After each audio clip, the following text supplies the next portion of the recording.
বিয়ে করেছিস দেখে খুবই ভালো লাগছে। তার মানে কি আমরা সবাই বেরিয়ে যাব? ও তো খারাপ কোনো ব্যবহার করেনি। দাদা তো বলেছিল আজকেই যাবে। এটা তুমি কি রান্না করেছো? যা জব্দ হয়েছে। এই সময় তোমাকে তো চিন্তিত মানায় না। আমরা সবাই ঘুরে ঘুরে খাচ্ছি, তাই না? দেখে তো ভালোই শরীর খারাপ বলে মনে হচ্ছে। তোমরা সবাই পিসি হতে চলেছো।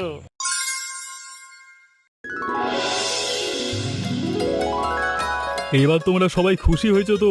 এতদিন তো সবাই বলেছিলে বিয়ে করতে, এখন তো বিয়ে করেই ফেললাম। এখন তো তোমরা খুশি? তুই বিয়ে করেছিস দেখে খুবই ভালো লাগছে। তা কি গো মিষ্টি মেয়ে, তোমার নাম কি? আমার নাম সাবিত্রী। আমাদের 5 বোনের একমাত্র ভাই কিন্তু এই রতন। আমাদের ভাইকে আমরা খুবই ভালোবাসি। আমরা ভাইকে অনেক যত্ন করে ছোটবেলা থেকে এখনো পর্যন্ত মানুষ করেছি। ওকে কখনো কষ্ট পেতে দিইনি। আমাদের সবাইকে ছোট রেখেই আমাদের মা বাবা মারা গেছিলেন। রতনকে কখনো মা বাবার কষ্ট আমরা বুঝতে দিইনি। 5 বোনে মিলে ওকে আমরা বড় করেছি। দিদি, এখনো আবার তুমি সেই শুরু করে দিলে? এখন ও নতুন এসেছে আমাদের বাড়িতে, সবকিছু ওকে বুঝিয়ে দেবে, ঘরে আপ্যায়ন করে নেবে, তা না তুমি সেই পুরনো কাহিনী শুরু করলে। আগেই তো সবকিছু বলে নিতে হবে, না হলে তো ও বুঝতে পারবে না আমরা কত আদরে তোকে মানুষ করেছি। পরে যদি তোকে কষ্ট দিয়ে ফেলে। দিদি, আপনারা আমার উপরে ভরসা রাখতে পারেন। আপনার ভাইকে কখনো কষ্ট পেতে দেব না। আপনারা যেভাবে আদরে রেখেছেন আমিও সেভাবেই তার যত্ন করব। আমাদের আলাদাভাবে তোমার কাছে কিছুই চাওয়ার নেই। আমাদের ভাই যেন খুশি থাকে সেটাই আমরা চাই। আমি আমার সবটা দিয়েই চেষ্টা করব। আমাদের এই অবস্থার মধ্যেই কিন্তু তোমায় থাকতে হবে।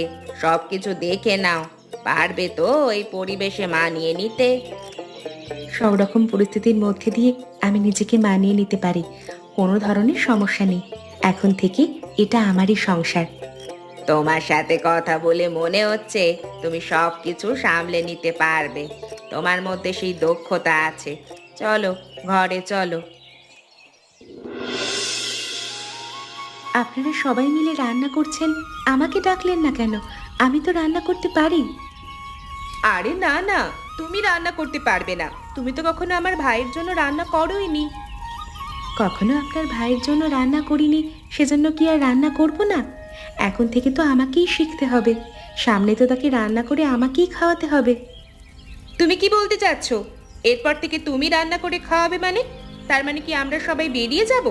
দেখলি তো দিদি, এই নতুন বউ আমাদের বের করে দিতে যাচ্ছে ভাইয়ের কাছ থেকে। আহা দিদি, আপনি এটা কি বলছেন? আমি তো এমন কিছু বলতে চাইনি। আমি তো বললাম তার জন্য আমার রান্না করা উচিত। স্ত্রী তার স্বামীর জন্য রান্না করবে না? স্ত্রী স্বামীর জন্য রান্না করবে কিনা সেটা বলতে পারছি না, তবে তুমি ওর জন্য রান্না করতে পারবে না। এখনো তোমার সেটা করার মতো যোগ্যতা হয়নি। তোমাকে আরো শিখতে হবে। এখানে আপনারা সবাই তো আছেন, আপনারাই দেখুন, কোনো ভুল হলে আপনারা আমাকে শিখিয়ে দিন, তাহলেই তো হয়ে গেল। তুমি যদি ভুল করে অন্য কিছু রান্না করে ফেলো, আমার ভাই সেটা কিভাবে খাবে বলো তো? বেশি ঝাল দিয়ে ফেললে আমার ভাইয়ের মুখ পুড়ে যাবে না? আমার স্বামীর জন্য অবশ্যই আমার মায়া আছে, আমি বেশি ঝাল দেব না। আপনারা আমাকে শিখিয়ে দিন। তোমার রান্না করতে হবে না, তুমি যাও গিয়ে দেখো রতনের কি লাগে। রান্নাঘরে আসার তোমার দরকার নেই, যাও তো বলছি।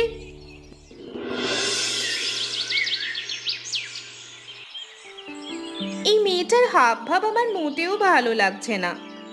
কোন মেয়েটার হাব ভাব তোর কাছে ভালো লাগছে না রে সরলা? আরে দিদি, বুঝতে পারলে না?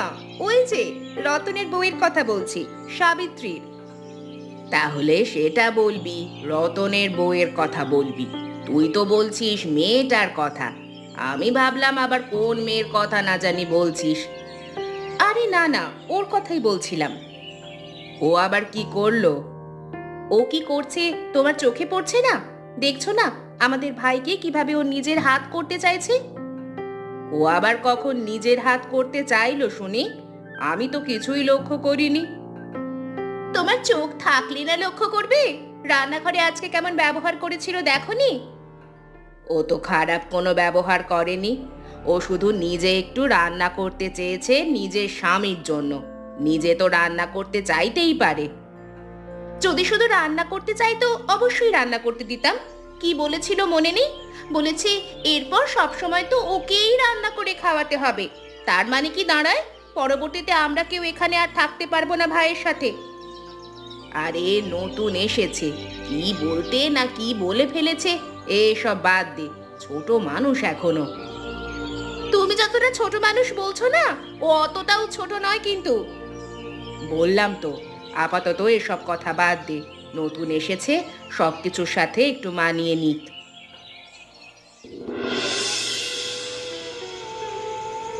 কি গো, দেখছি তুমি ব্যাগ গুছিয়ে নিচ্ছ। অনেক দিন হয়ে গেছে বাড়িতে এসেছি, সব সময় তো আর বাড়ির মধ্যে এভাবে বসে থাকতে পারি না। আরে আমারও তো কাজবাজ আছে, শহরে ফিরে যেতে হবে না? এভাবে তুমি আমাকে একা ফেলে শহরে চলে যাবে? এটা তুমি কেমন কথা বলছো?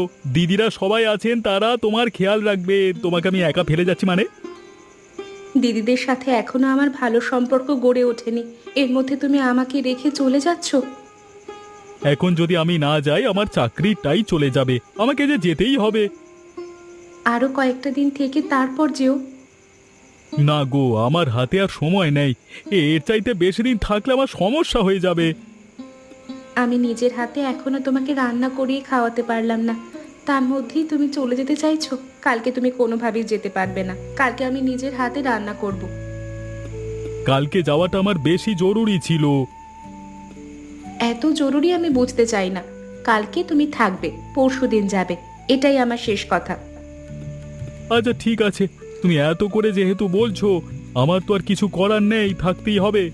আচ্ছা ঠিক আছে, কালকে তুমি নিজের হাতেই রান্না করে খাইও আমাকে, পরশুদিন তাহলে যাব।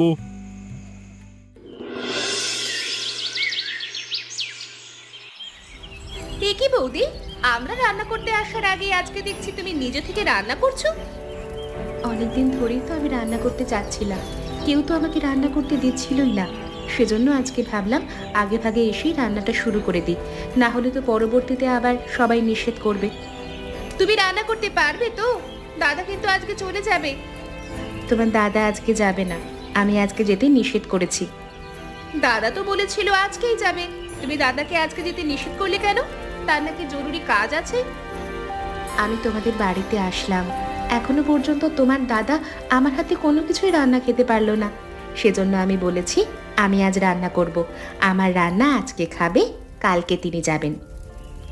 আমরা এত করে থাকতে বললাম, তখন তিনি বললেন তার কাজ আছে, আর তোমার বলার সাথে সাথে থেকে গেলেন। আরে না না, তোমার দাদাকে তোমরা ভুল বুঝো না, সে যেতেই চেয়েছিল, আমি অনেক জোর করেই রেখেছি। না না, দাদার এত জরুরি কাজ থাকার পরে তাকে তোমার এভাবে জোর করে রাখা উচিত হয়নি বৌদি। যাই হোক, দাদাকে যেহেতু এত কথা বলে রেখেছো, তুমি রান্না নিজেই করো। আমরা তাহলে আজকে আর কেউ রান্নার জন্য এখানে আসবো না, তুমি নিজেই রান্না করো। আরে দাঁড়াও দাঁড়াও, আমি তোমার প্লেটে তরকারি তুলে দিচ্ছি, সবার প্লেটে তুলে দিচ্ছি। আরে না না, আমাদের প্লেটে তোমার তরকারি তুলে দেওয়ার কোনো দরকার নেই, তুমি শুধু রতনদার প্লেটেই তুলে দাও। আমি নিজ হাতে তোমার জন্য রান্না করেছি, খেয়ে দেখো তো খাবারটা কেমন হয়েছে।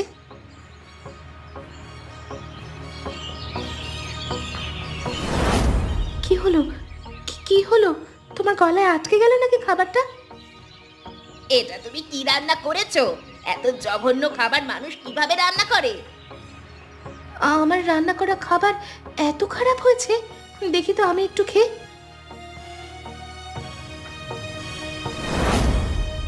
এবার দেখতে পারলে তো তোমার রান্না করা খাবারটা কত জঘন্য হয়েছে, কেউ মুখে তুলতে পারছে না। তোমাকে এত করে নিষেধ করেছি, তারপরও তুমি এই জঘন্য খাবারটা রান্না করেছো। আমার ভুল হয়ে গেছে, আমি আসলে বুঝতে পারিনি।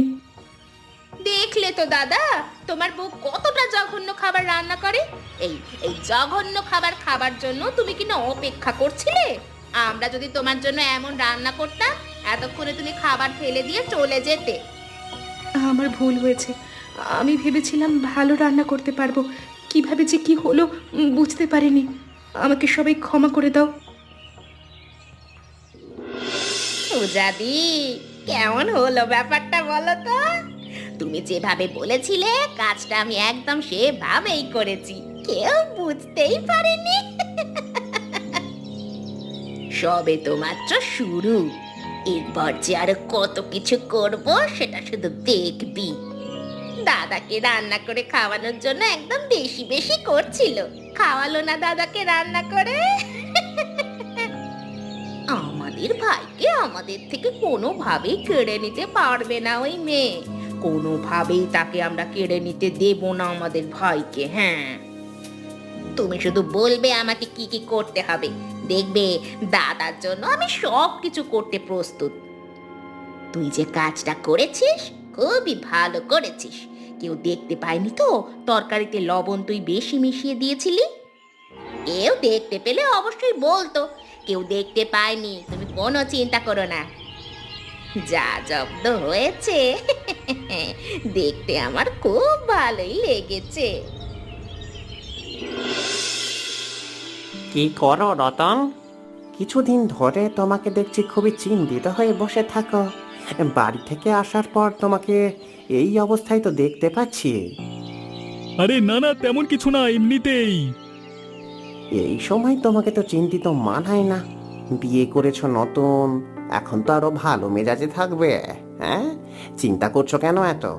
বাড়িতে বউকে একা রেখে এসেছো, সেটা নিয়ে চিন্তা হচ্ছে নাকি? আরে না না করিম ভাই, সেরকম কিছু না। বাড়িতে আমার 5 বোন আর 1 বউ। বউ এখনো আমার বোনের সাথে ভালো মানে চলতে পারছে না, সেটা নিয়ে চিন্তা হচ্ছে। ও আচ্ছা, এই ব্যাপারে? তাহলে তো অবশ্যই চিন্তার বিষয়। বর্তমানে এটা একটা বড় আশঙ্কার ব্যাপারও বটে। কি করব কিছু বুঝতে পারছি না। আমি মনে করি কি, মাঝে মাঝে বাড়িতে গিয়ে তোমার একটু খবর নেওয়াই ভালো হবে। কিছুদিন আগেই তো লম্বা ছুটি কাটিয়ে আসলাম, এখন কি আর অফিস থেকে ছুটি পাবো? এখন তো ছুটি পাবে না, তবে আরো কিছুদিন যাক, 1-2 দিনের জন্য ছুটি নিয়ে নেবে। আচ্ছা ঠিক আছে, সেটাই করা যাবে। চিন্তায় পড়ে তো আর লাভ নেই, অফিসের কাজও তো করতে হবে। যাও যাও, আমি কাজ করছি। কি গো সাবিত্রী, তুমি এখানে এভাবে বসে আছো কেন? বাড়িতে কাজ কাম নেই নাকি কিছু? সারাক্ষণ তো দেখি এভাবে বসেই থাকো। বাড়ির কাজ না করে এভাবে নবাবজাদির মতো বসে বসে খেলে হবে নাকি? আমি তো কাজ করার পর একটু বসে আছি দিদি, একটু আগেই তো সমস্ত কাজ করে আসলাম। আচ্ছা, সমস্ত কাজ তুমি করে এসেছো? আমরা সবাই ঘুরে ঘুরে খাচ্ছি, তাই না? আরে না না, আমি সেটা কখন বললাম? আপনারাও তো অনেক কাজ করেন। কি কাজ করেছো এমন যার জন্য এখন এখানে বসে আছো? বাড়ির যত হাঁড়ি পাতিল ছিল সবকিছুই তো মাত্র ধুয়ে আসলাম। শুধু হাঁড়ি পাতিল ধুলে চলবে নাকি? রান্না বান্না করতে হবে না তোমায়? আমার রান্না তো ভালো হয় না, সেজন্যই তো আমি আর রান্না করতে চাই না। ও আচ্ছা, যখন রান্না করার জন্য নিষেধ করেছি তখন রান্নার জেদ ধরেছিলে, এখন যখন রান্না শিখতে হবে তখন তুমি বসে থাকছো, তাই না? আচ্ছা ঠিক আছে, আমি এক্ষুনি যাচ্ছি, রান্নার কাজে লেগে পড়ছি। কোনো সমস্যা নেই আমার রান্না করতে, আপনারা আমাকে একটু দেখিয়ে দিন। তুমি গিয়ে শুরু করো, তারপর সবাই দেখিয়ে দেবে। যাও। এ কি বৌদি, তুমি এভাবে বসে আছো যে? তোমার শরীর খারাপ করছে নাকি? সকাল থেকে শরীরটা ভালো লাগছে না। তোমার শরীর খারাপ লাগছে সেটা আগে কেন বলনি? ডাক্তারকে খবর দিতাম। আরে না না, ডাক্তার ডাকতে হবে না, এমনিতে একটু শরীর খারাপ লাগছে, একটু পরেই ভালো হয়ে যাব। তোমাকে দেখে তো মনে হচ্ছে না অল্প শরীর খারাপ, দেখে তো ভালোই শরীর খারাপ বলে মনে হচ্ছে। আরে না না, এসব নিয়ে তোমাকে ভাবতে হবে না। আমি ভাবছি কি করে কাজ করব, এখন আর বসে থাকলে হবে না, যাই কাজে যাই।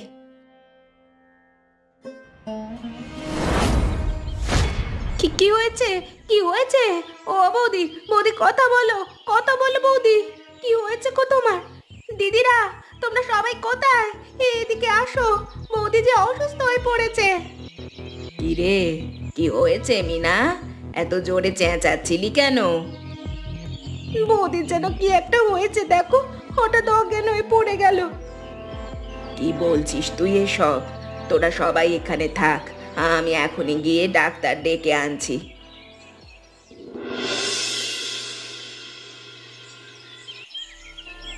তোমরা সবাই এখানে দাঁড়িয়েছো কেন?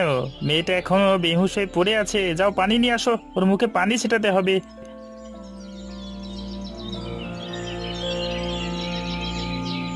কি করে এমনটা হলো কেউ বলতে পারো? বৌদি আমার কাছে বলছিল তার শরীরটা খারাপ লাগছে, আমি বিশ্রাম নিতে বলছিলাম, তিনি বললেন অনেক বিশ্রাম নিয়েছেন, এবার বাড়ির কাজকর্ম করতে হবে। এমনিতেও সকাল থেকে তিনি অনেক কাজ করেছেন, কাজ করতে বিছানা থেকে উঠতে যাবেন তখনই মাথা ঘুরে পড়ে গেলেন। কি হয়েছে? কি হয়েছে? সবাই এখানে জড়ো হয়েছে কেন? এখানে যারা আছে কারোর কিছু হয়নি, তোমার কি হয়েছে সেটা বলো। কি হয়েছে বুঝতে পারছি না, বমি আসছে, মাথা ঘোরাচ্ছে। দেখি তো তোমার চোখগুলো, দেখে তেমন কোনো সমস্যা মনে হচ্ছে না। আমার তো মনে হচ্ছে খুশির সংবাদ আছে সবার জন্য। খুশির সংবাদ? কি সেই খুশির সংবাদ? তোমাদের বাড়িতে নতুন অতিথি আসতে চলেছে, তোমরা সবাই পিসি হতে চলেছো। আপনি কি বলছেন ডাক্তার বাবু? সত্যি বলছেন তো? আরে হ্যাঁ হ্যাঁ, আমার আপাতত পরীক্ষায় এটাই মনে হচ্ছে। এখন থেকে সাবিত্রীকে কিন্তু চোখে চোখে রাখতে হবে, ভালো মন্দ খেতে দিতে হবে, ভারী কাজ করানো যাবে না। আর আমি কিছু ওষুধ লিখে দিচ্ছি, এগুলো খেলে ঠিক হয়ে যাবে। হ্যাঁ,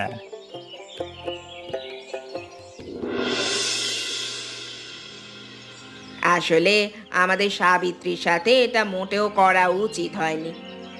তখন আমরা ওর উপর একটু বেশি বেশি করে ফেলেছি, তখন তো আর এমনটা বুঝতে পারিনি। আমরা যদি এমনটা বুঝতাম তাহলে কোনোভাবেই ওর সাথে এমনটা করতাম না। ও আসলেই অসুস্থ ছিল, আমরা কথা শোনাবো সেই ভয়ে অসুস্থ শরীর নিয়ে কাজ করতে চাচ্ছিল। আমরা সবাই কাজ না করে সমস্ত বাড়ির কাজকর্ম একা সাবিত্রীকে দিয়েই করিয়েছি। আসলে আমরা ভেবেছিলাম ও হয়তো আমাদের ভাইকে হাত করতে চায়। ভাইকে আমরা এতটাই ভালোবাসি, সেজন্য স্বাভাবিকভাবেই সাবিত্রীর ভাইয়ের প্রতি আচরণ আমরা মেনে নিতে পারিনি। তবে ওর ওপরে আমরা বিশাল বড় অন্যায় করে ফেলেছি। যা হওয়ার তা হয়ে গেছে, এই অন্যায় করা আর চলবে না। এখন থেকে আমরা ওর সাথে আর কোনোভাবেই খারাপ আচরণ করব না। আরে না না, এখন ওর সাথে কোনোভাবেই খারাপ আচরণ করা যাবে না। ও এখন মা হবে, আমরা সবাই পিসি হব, এমনটা করলে ওপরওয়ালা সইবে না। আমার তো এটা ভেবেই খারাপ লাগছে, এতদিন ওর সাথে আমরা এমন করেছি। তোদেরকে তো অনেকবারই নিষেধ করেছি, তোরা তো কোনো কথাই শুনিসনি আমার। যা করেছি ভুল করেছি, এখন অবশ্যই আমরা আর এমন করব না। আমাদেরকে ক্ষমা করে দাও গো দিদি।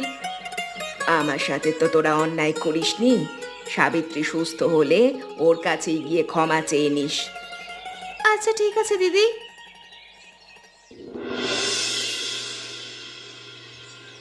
এ কি, আপনারা সবাই রান্নাঘরে কি করছেন? যান যান, আপনারা এখান থেকে যান, আমি একাই সবকিছু সামলে নিতে পারবো। তোমাকে রান্নাঘরে কে আসতে বলেছে? ডাক্তারবাবু না বলে গেল তোমাকে এখন বিশ্রাম নিতে? তুমি রান্নাঘরে এসেছো কেন? ডাক্তারবাবু গতকাল বলে গিয়েছিলেন, গতকাল তো আমি বিছানায় শুয়ে বিশ্রাম নিয়েছি। আজকে আমার শরীর ঠিক হয়ে গেছে, কোনো সমস্যা নেই, আমি সব কাজ করতে পারবো। তোমাকে কোনো ধরনের কাজ করতে হবে না, যে যে কাজ রয়েছে আমরা 5 জন মিলে করে ফেলবো। এতদিন তো একাই সবকিছু করতাম, এখনো একাই সবকিছু করতে পারবো। আপনাদের 5 জনের দরকার নেই এত কাজ করার। আমরা এতদিন তোমার ওপরে অত্যাচার করেছি, আমরা আমাদের নিজের ভুল বুঝতে পেরেছি। তুমি আমাদেরকে ক্ষমা করে দাও। হ্যাঁ বৌদি, তুমি আমাদেরকে ক্ষমা করে দাও। আরে না না, পাগল হয়ে গেলেন নাকি আপনারা? কেন আমার কাছে ক্ষমা চাইছেন? এতদিন আমরা যেটা করেছি সেটা অন্যায় ছিল, আমরা আসলে বুঝতে পারিনি। আমরা ভেবেছিলাম তুমি আমাদের ভাইকে আমাদের থেকে ছিনিয়ে নিতে চাচ্ছ। ভাইকে খুব ভালোবাসি তো। আপনারা তার বোন হন, আমি কেন আপনাদের ভাইকে আপনাদের থেকে ছিনিয়ে নেব? আপনারাই তো ছোটবেলা থেকে এত কষ্ট করে ওকে মানুষ করেছেন। সেটা এখন আমরা বুঝতে পেরেছি, তুমি আসলে আমাদের ভাইকে কেড়ে নিতে চাওনি। আমরা ভুল বুঝে তোমার ওপরে অন্যায় করেছি, তুমি আমাদের ক্ষমা করে দাও। আমি কারোর ওপরে রাগ করিনি, আপনাদের ক্ষমা চাইতে হবে না, আপনারা তো আমার বোন। তাহলে আমরা তোমাকে বোন হিসেবেই বলছি, তোমার কোনো কাজ করতে হবে না, ডাক্তার তোমায় নিষেধ করেছে। তুমি যাও তো, সব রান্না আমরাই করব। দরকার হলে এখানে বসে আমাদের সাথে গল্প করো। আচ্ছা ঠিক আছে, আপনারা রান্না করুন, আমি দেখছি এবং শিখছি।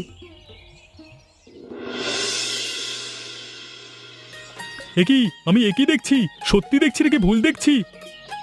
কিরে রতন, তুই আবার কখন আসলি? তুই আসবি সেটা তো জানালি না আমাদের। হঠাৎ করে তোমাদের কথা মনে পড়লো, সেই জন্য চলে আসলাম। আমাদের হঠাৎ করে মনে পড়েছে নাকি নিজের বউকে মনে পড়েছে? হ্যাঁ, এর আগে তো কখনো হঠাৎ করে আসতি না। আরে চুপ থাকো তুমি দিদি, ছোটরা যেটা বলবে সেটা কিনা তুমি বড় বোন হয়েই বলছো।